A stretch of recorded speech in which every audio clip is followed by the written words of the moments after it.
Sir Pawan Kalyan గారు మొదటి నుంచి కూడా 30,000 మంది అమ్మాయిలు ఎవరైతే మిస్సింగ్ అమ్మాయిలు ఉన్నారో వాళ్ళని వెనక్కి తీసుకొచ్చేటటువంటి ప్రయత్నం ఖచ్చితంగా జరుగుతుంది మా ప్రభుత్వం ద్వారా అని చెప్పి ఆయన ఎప్పటి నుంచో మాట్లాడటం జరుగుతుంది.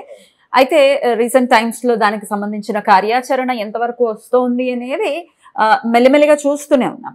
ఇప్పుడు రీసెంట్ గా ఇంకొక మదర్ కూడా మా అమ్మాయి సుమారుగా 2.5 సంవత్సరాలు అయిందండి మిస్ అయ్యి, అమ్మాయి ఆచూకీ మాకు కావాలి అంటూ నేరుగా పవన్ కళ్యాణ్ గారికే దరఖాస్తు పెట్టుకోవడం అనేది జరిగింది. దీన్ని అసలు ఈ 30,000 మంది అమ్మాయిల్ని కూడా వెనక్కి తీసుకొచ్చేటటువంటి ప్రయత్నంలో పవన్ గారు ఎంతవరకు సఫలీకృతం అవుతారని అనుకోవచ్చు సార్?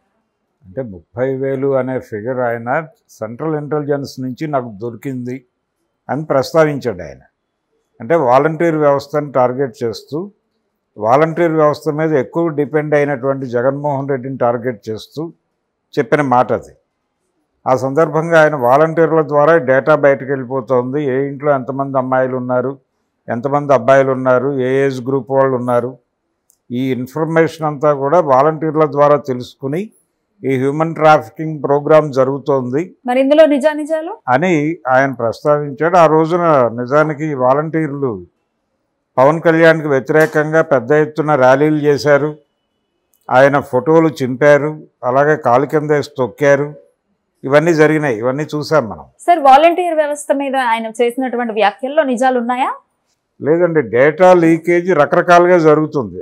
ఆధార్ డేటానే 3 సార్లు అమ్ముకున్నారు, దాని మీద దర్యాప్తు జరపాలి అనేటువంటి ఒక ఎపిసోడ్ ఉంది మన దగ్గర. ఈ ప్రాసెస్లోనే డేటా అనేది రకరకాలుగా బయటకు పెడుతుంది. అది కేవలం వాలంటీర్ల ద్వారా పెడుతుంది అనేది కేవలం అపోహ. పొలిటికల్గా ఒక దాడి చేయడానికి వాడుకున్నాడు ఆయన అంతవరకే.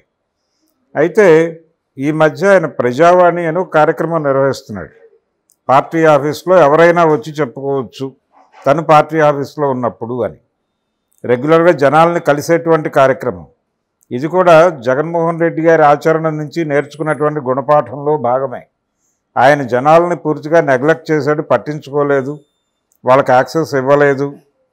కాబట్టి ఆ ఫలితం వచ్చింది ఆయనకి. మనం అలా ఉండకూడదు అనే ఉద్దేశంలో భాగంగా ఆయన ఆ ప్రజావాణి మొదలుపెట్టాడు.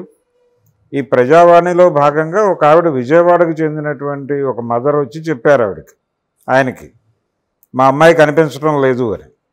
చెప్పినప్పుడు ఆయన దాన్ని పోలీసు వాళ్ళతో చెప్పి పరిశూ చేశాడు. చేసి చివరికి ఆ అమ్మాయి ఎక్కడో కాశ్మీర్ దగ్గరలో ఉందనేది ట్రేస్ చేయగలిగారు.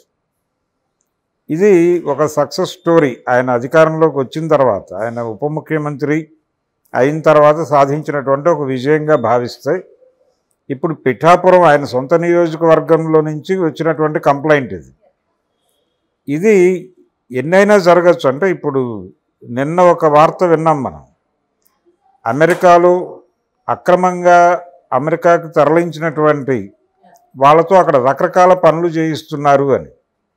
అంటే ఎటువంటి అధికారిక డాక్యుమెంట్లు లేకుండా ఏదో వేరే మార్గంలో అక్కడికి తరలిస్తారు మనుషుల్ని. తరలించిన వాళ్ళని అంటే వీళ్ళకు ఉన్నటువంటి రకరకాల ఆర్థిక సమస్యల్లో నుంచి వీళ్ళే వెళ్ళాలని కోరుకుంటారు ఆ ఏజెంట్స్ దగ్గరికి వెళ్ళి. సేఫ్టీ ఉంటుందా సార్ అక్కడ? సేఫ్టీ ఏముండదండి. అంటే వాళ్ళు చెప్పిన పని చేయకపోతే వాళ్ళని రోడ్డు మీద వదిలేస్తారు. రోడ్డు మీద వదిలేసిన మరుక్షణం వాళ్ళ డాక్యుమెంట్స్ వెరిఫికేషన్కి పిలుస్తారు. పిలిచిన తర్వాత వాళ్ళని తీసుకెళ్ళి జైల్లో వేసేస్తారు.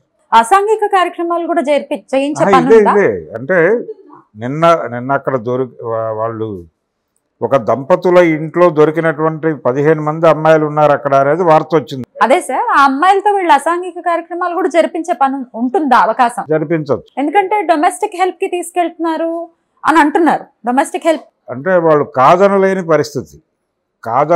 పరిస్థితి ఎందుకు వస్తుందంటే, వాళ్ళు బయటకి వెడితే బతకలేని కండిషన్కి వాళ్ళు చెప్పింది చేయటమే.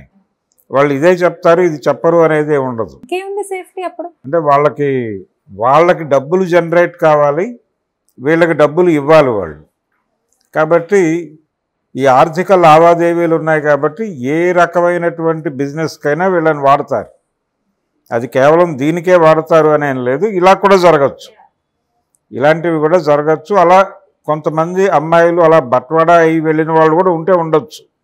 అంటే మనకి ఇప్పటివరకు దొరుకుతుంది ఏంటంటే, ఇలా కొంతమంది వాంటెడ్గా వాళ్ళ అవసరాల కోసం వెళ్తారని. అలాగే అనుకోనక్కర్లేదు. ఇలా దారి తప్పించిన వాళ్ళని కూడా అక్కడికి పంపించవచ్చు. అక్కడికి పంపించి వాళ్ళతో రకరకాల పనులు చేయించవచ్చు.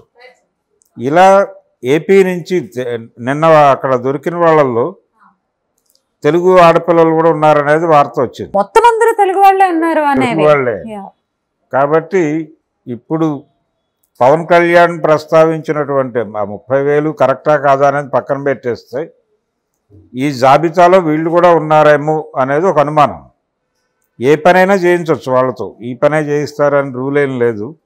ఆ మధ్య గోట్ లైఫ్ అనే ఒక సినిమా వచ్చింది. దానిలో అతను గల్ఫ్లో వెళ్ళి ఏదో పని చేసుకుని బతకాలనుకుంటాడు. కేరళ నుంచి గల్ఫ్ వెళ్ళే వాళ్ళ జీవితాల మీద సినిమా అది. అతను ఒక దీనిలో ఇరుక్కుంటాడు, ఒక ఏజెంట్ దీనిలో ఇరుక్కుని అతని చేత చాలా దుర్మార్గమైనటువంటి చాకరీ చేయించుకుంటారు. అతి కష్టం మీద అక్కడి నుంచి బయటపడతాడు అతను. ఇలాంటి సినిమాలు చూసాం. అలాగే దొంగ సర్టిఫికెట్లతో ఈ అధికారిక మార్గంలో కాకుండా వేరే మార్గంలో దేశం నుంచి తరలించి విదేశాల్లో వాళ్ళ చేత ఊడిగం చేయించడం మీద కూడా మనం వెండితెర మీద సినిమాలు వచ్చేసినాయి.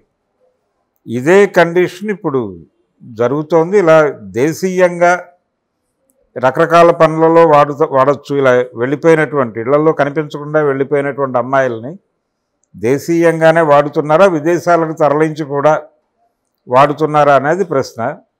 ఇప్పుడు వీటన్నిటిని లింక్ చేసి ఒక పరిశోధన జరపాల్సినటువంటి అవసరం అయితే ఉంది.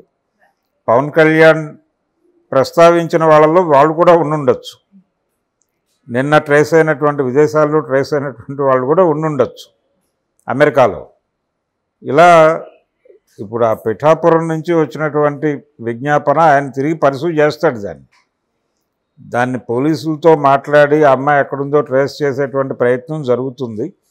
పవన్ కళ్యాణ్ చాలా అంటే తన ఆర్గ్యుమెంటుని అదేదో గాలి మాట కాదు అనేది జస్టిఫై చేసుకోవడానికి తన వంతు కృషి తాను చేస్తున్నాడు. ఇంకా వైఎస్ఆర్సీపీ వాళ్ళు ఎంటర్ కాలేదు ఈ ఎపిసోడ్లోకి. ఆయన మాత్రం సిన్సియర్గా ప్రయత్నం అయితే చేస్తున్నాడు. విజయవాడ కేసు అలాగే ప్రయత్నం చేశాడు, అది వర్కౌట్ అయింది. ఇప్పుడు ఈ పిఠాపురం కేసు కూడా అలాగే చేస్తాడు డెఫినెట్గా. దానికి సంబంధించిన సమాచారం రావడానికి టైం పడుతుంది. అమెరికాలో ఈ చేసేటటువంటి పనులు ఎవరైతే ఉన్నారో, అంటే ఇలా అమ్మాయిలను తీసుకెళ్ళటం, ఇట్లా రకరకాలుగా వినియోగించడం, లేకపోతే అమ్మాయిలను ఒకవేళ రోడ్డు మీద వదిలేస్తే ఆ విక్టిమ్స్కి అలాగే కల్ప్రిట్స్కి ఎట్లాంటి శిక్షలు పడతాయి అనుకోవచ్చు సార్? అంటే ముందు ప్రభుత్వం పట్టించుకోవాలి వీళ్ళని. అంటే అక్కడ వదిలేస్తే వాళ్ళు జైలుకి వెళ్తే ఎలాగూ ఎంబసీకి వెళ్తాయి ఈ వివరాలు. అక్కడి నుంచి ఇక్కడికి తెలుస్తాయి. వీళ్ళు స్పందించి మా వాళ్ళే అని చెప్పి ఏదో పద్ధతిలో వెనక్కి తెచ్చుకునే అవకాశం ఉంటుంది. కానీ కొంత హెరాస్మెంట్కి గురవుతారు వాళ్ళు. అక్కడ జైల్లో ఉండాల్సి వస్తుంది. ఆ జీవితము, ఆ గందరగోళము, వీళ్ళు అనుకుని వెళ్ళింది వేరు, ఏదో అనుకుంటే ఇంకేదో అయ్యి ఎక్కడో ఇరుక్కున్నాం అనేటువంటి ఒక డిప్రెసివ్ మూడ్లోకి వెళ్ళిపోతారు.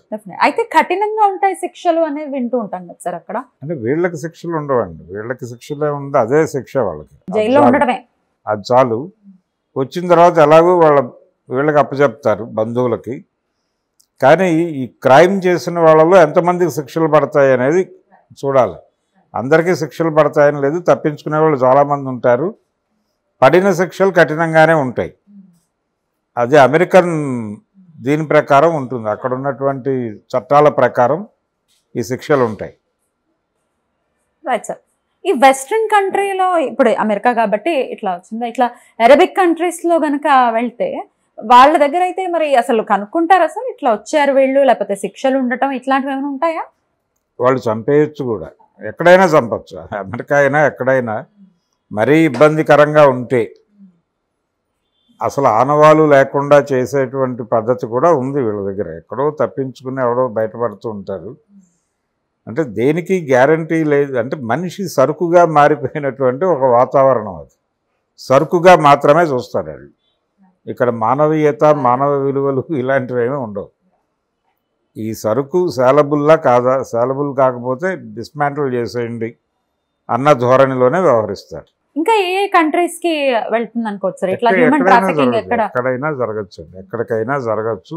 అంటే రకరకాల ప్రాంతాల్లో దీనికి సంబంధించినటువంటి ఏజెంట్లు ఉంటారు. ఎక్కడ జరగచ్చు అని అనుకోవచ్చు?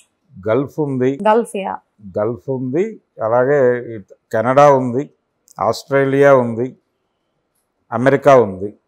అమెరికా నిన్న మనం వార్త చూసాం. పవన్ కళ్యాణ్ గారి లిస్టులో వీళ్ళు ఉన్నారా లేదా అనేది ఒకసారి వెరిఫై చేసుకోవడం మంచిది. అంటే ఇక్కడ దాకా విస్తరించింది వ్యవహారం అని చెప్పుకోవచ్చు. Thank you sir. Thank you.